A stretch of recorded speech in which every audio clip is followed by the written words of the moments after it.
One Piece is the second longest manga in the history of Weekly Shonen Jump, with over 1,000 chapters. But what makes it so special and a worthwhile read? I hope you'll stick around because I'm going to dissect the masterpiece that is One Piece, and we'll be doing a breakdown of the series based on a few categories I've established. Lore. One Piece is a constantly progressive series, as the Straw Hats are always on the move towards a clear endgame, which is Laugh Tale. On their journey, the Straw Hats travel to several bizarre islands, ranging from the Sky Island Skypiea to the half-burning and half-frozen land of Punk Hazard. They even explore a moving island known as Zo, which is just a giant elephant. Each island has a life of its own, filled with rich backstories. Also, the islands they visit vary in terms of how sophisticated and economically developed they are. Take Thriller Bark as an example, a giant haunted ship run by the Shichibukai Gecko Moria. The people who inhabit this location mainly live in fear of not being able to get their shadows back and are secluded in the woodlands out of sight. Sabodi Archipelago, the succeeding island to Thriller Bark, is a huge contrast in terms of tone and location. The island is complex as it has a flourishing economic structure, is a tourist attraction, and is largely dense in terms of inhabitants. Like cities in real life, Sabodi also has a very dark undertone, with an auction house running purely for the sake of the elite, which in this case would be the royals, otherwise known as the Tenryubito. One Piece is extremely good at mixing facts such as well-grounded cultural structures with fiction. I mean, there are floating islands and moving islands in the series. What more needs to be said? Emotional attachment. One Piece has always been good at making the viewer really care for its characters. The early flashback of Luffy's past set the bar for what we would go on to see time and time again. Tragic backstories, but all with their own spin. In order to save Luffy from being eaten by a giant sea monster, Shanks risked his life and ended up losing an arm in the process. Shanks had so much faith in Luffy that he gave him his straw hat on the condition that Luffy returns it once he becomes a great pirate. As the viewer, it is difficult not to feel emotionally attached to the Straw Hats' journey, as we know the humble beginnings they all emerged from, whether it be the lonely shipwreck and having to deal with the reality that you are the only survivor member of your crew in the case of Brooke, being treated as the devil's child just because of ancestral ties to O'Hara and her ability to read the poneglyphs in the case of Robin, or the emotional pain of having to steal from others in a bid to keep your adversaries happy, in the process saving your town from destruction in the case of Nami. The long journey that is the One Piece anime and manga is actually beneficial to the narrative, as it allows us to truly connect with the Straw Hats and experience how they shake off their past problems. Upon losing to Mihawk, Zoro proclaimed that he would never lose again, as it would be unbefitting of the right hand to the Pirate King. Scenes like this really stand out, as it makes Zoro's fights more than just fan service for the viewer. He must win at all costs, and I have to give credit to Oda in Zoro's case, as he became a lot more serious post-time skip, emphasizing Zoro's position in the crew as a voice of reason. In Punk Hazard, Zoro urges Luffy to take the New World more seriously upon his defeat at the hands of Caesar Clown and his Gas Fruit. The balance of personalities amongst the Straw Hats has helped the series to maintain a good deal of tension and excitement. Techniques and abilities. One Piece has an incredibly vast range of techniques and abilities, centered around devil fruits, mystical fruits, which grant the user a unique ability in exchange for their ability to swim, and haki, also known as a person's will.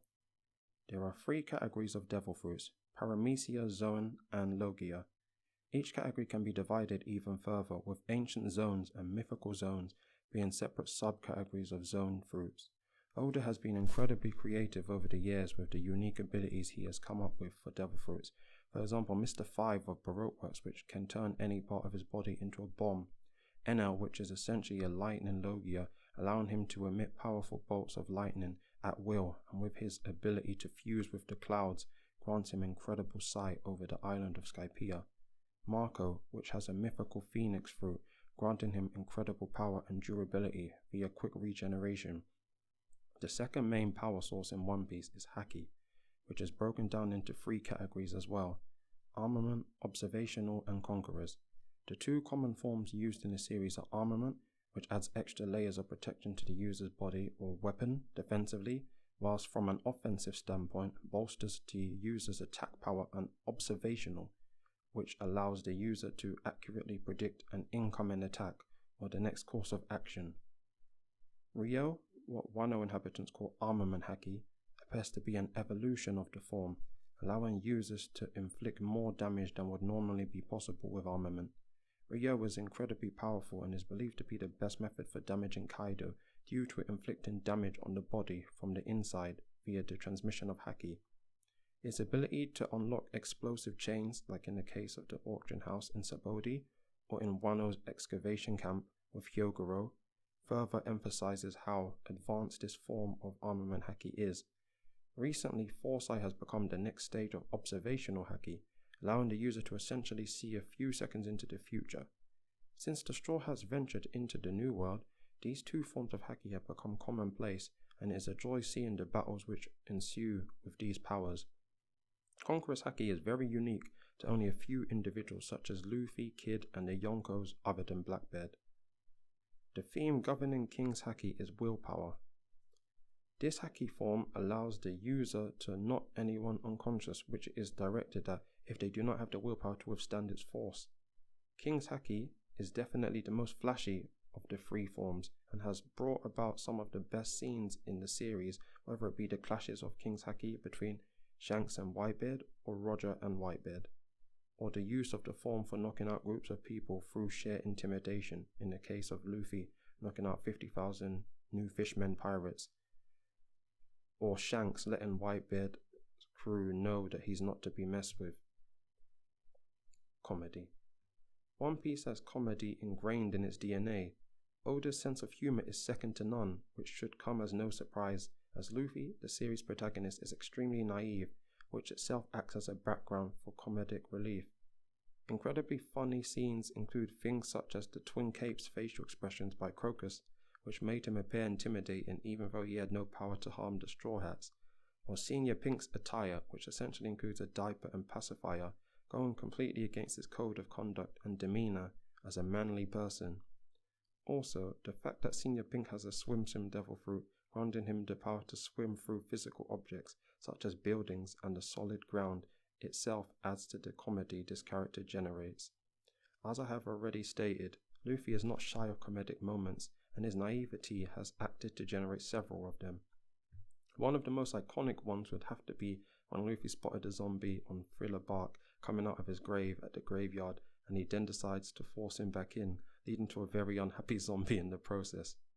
The fact that Luffy didn't know that Sergei King was Usopp throughout the entirety of Enies lobby says it all. I cannot talk about One Piece's use of comedy without mentioning Foxy the Silver Fox. Long Ring Long Land arc, hate it or love it, filler or not, it's obviously canon, but some anime only believe it's filler, so I had to make that statement. This arc was a breath of fresh air. At no point were the Straw Hats in any life-threatening danger during the Davy backfight, and that was what Oda was going for. A funny group of pirates led by their charismatic, energetic, and frankly strange captain, Foxy, challenges the Straw Hats to a series of games, with each crew's pride as pirates on the line. Though the most infamous arc in One Piece, it gave us the Noronoro no Mi, or Sloso fruit, which was fun to read and watch as it was presented almost as a cheating means to victory, and honestly was quite broken at first. Also, this arc gave us Afro Luffy, so do I need to really say any more? Promise of Payoff. What is the One Piece, and why will its discovery result in a war that will engulf the whole world? What does the Will of D actually mean? What happened during the Void Century? Why were the Gorosei so afraid of even just the name of the ancient kingdom becoming known? And who were the inhabitants of this great kingdom? What is the origin of devil fruits? Just who exactly is Dr. Vegapunk? What is the story behind the Gorosei? Are they immortal remnants from before the Void Century? Who exactly is Emu? And what was that giant straw hat held in Marijoa? What did Madame Shirley mean when she said that Luffy would destroy Fishman Island?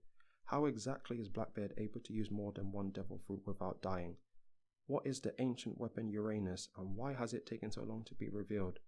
All these questions which I have just presented have been hot topics in the community for years, and as time has gone by, rather than losing interest, and dropping the series, fans worldwide have just become more curious and more interested in the inevitable reveals. The reason why One Piece has maintained such a strong fan base for so long is in part due to its incredible consistency and its clear focus on reaching the end goal Oda has set in place. Oda can and has easily gotten away with giving us crumbs, such as the reveal of the Kozuki clan having built the poneglyphs due to the master craftsmanship of their ancestors, which ties the clan to the Void Century. That's the genius of Oda. He builds up mystery by adding layers of information one at a time, allowing the reader to connect the dots. Eventually, when we do get the huge reveals we have been waiting for, it will be easy to look back and see where Oda was leading us with each small addition of information. And with the consistency the series has always been known for, I, as well as many other fans, know that these big reveals will not disappoint.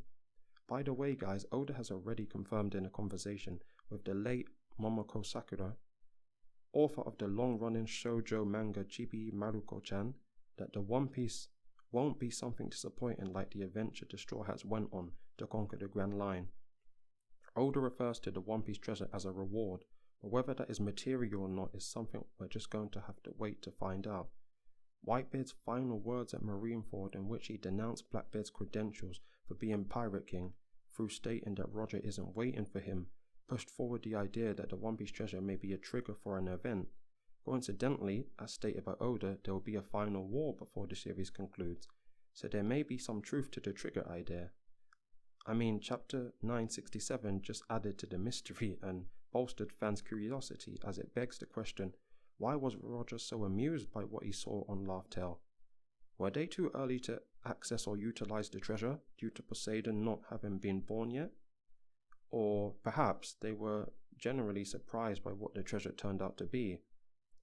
Either way, with the end goal in full throttle, our most demanded questions will be soon revealed to us in due time, and the answers will definitely be worth the wait.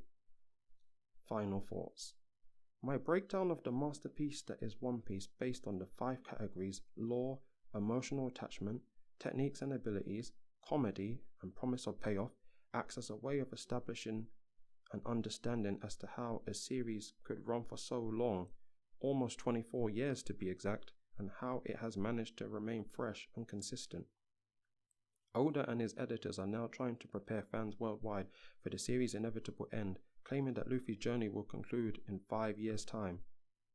Although it is unclear as to whether this means that the Straw Hats will find the legendary treasure One Piece in 5 years, or that the series will actually conclude, it is obvious that the path towards the series' conclusion is becoming clearer, and Oda and his editors want to make sure that fans are not taken by surprise when it does actually end.